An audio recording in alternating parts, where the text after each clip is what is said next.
ভীষণভাবে ব্যর্থ হয়ে যাওয়া একটা কাজ দেখায় আজকে তোমাদের। সুন্দর আর ব্যর্থ মানেটা বুঝলে না তো?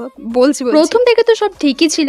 এমনিতে কোনো কিছুই একদম সাদামাটা থাকুক আমার পছন্দ না, যতক্ষণ না সেটাতে আমি কিছু না করছি। এই সাদা জামাটাকে কি করে ছেড়ে দিই বলো তো? আর সেলাইয়ের সাথে বহুদিন দূর দূর পর্যন্ত কোনো সম্পর্ক ছিল না, তাও এই এত সাহস নিয়ে সেলাই করতে বসেছিলাম। ইচ্ছা ছিল এই 3টি রঙের ছোট ছোট ফুল বানাবো। তো বেশ ভালোই হচ্ছিল, ভালো দেখতেও লাগছিল। তো কিছুটা করার পর মনে হলো সাইডের পাতাগুলো আর করব না। তো কি করলাম, জামাটা ধুয়ে দিলাম। আমি কি করে জানবো যে এই ধোয়াটাই আমার এই জামাটা শেষ দিনের কারণ হয়ে দাঁড়াবে? রং তো ঠিকই ছিল দুটো, কিন্তু এই কালারটা গেলে উঠে পুরো জামায় আমার গোলাপি গোলাপি দাগ হয়ে গেল। এটা কি ও ঠিক করলো বলো তো? তোমরাই বলো। মানে একবার আমি অন্তত জামাটা পরে ছবি তুলে নিই, তারপরে না হয় ও। যাই হোক, তো যথারীতি এটা হওয়ার পর আর আমি এগোইনি। এখন তোমাদের কাছে একটাই রিকোয়েস্ট, তোমরা আমাকে সাজেশন দাও যে কি করলে জামাটা ঠিক হয়ে যাবে।